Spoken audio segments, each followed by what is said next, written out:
Je suis Bernard Boisson, auteur du livre La forêt et l'avenir de l'homme aux éditions Courrier du Livre. Ce livre résulte d'un croisement entre les expériences sensibles dans des forêts en libre évolution en Europe et toute une connaissance en écopsychologie que j'ai réassimilée pour l'adapter aux éveils sensibles dans ces forêts-là. Et ensuite, je le propose un petit peu comme une investigation pour repenser notre société. L'écopsychologie est un vaste champ interdisciplinaire né dans le monde anglo-saxon, particulièrement américain, au début de la décennie 90, qui a énormément nourri l'intuition de beaucoup de monde et que j'ai dû réadapter dans ma démarche personnelle pour clarifier un petit peu toute une méthodologie d'approche qui fait le lien entre les immersions sensibles en forêt et la nécessité de repenser la cohésion humain-nature dans notre société.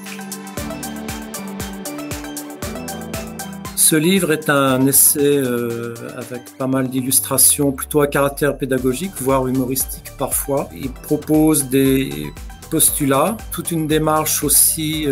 fondée sur la contemplation, mais pas la contemplation comme la méditation ou un état un peu béat de bien-être. C'est vraiment présenté là comme une science du discernement qui nous permet de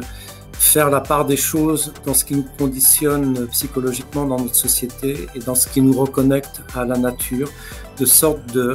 repenser notre vie personnelle évidemment, repenser notre vie professionnelle, mais repenser également la direction de société que nous donnons.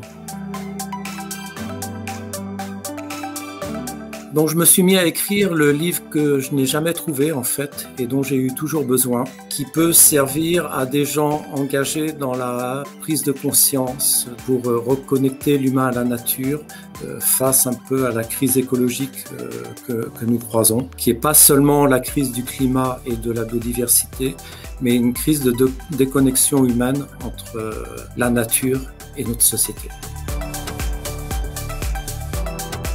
Ce livre s'adresse à tout public, en sachant qu'il s'adresse surtout à l'interdisciplinarité des consciences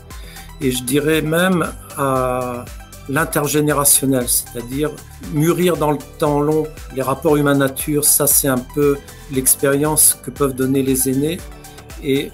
la jeunesse aussi a besoin de se trouver dans notre époque parce que nous sommes dans une grande crise de sidération. Et donc ce livre charge de reconnecter un peu différents publics justement.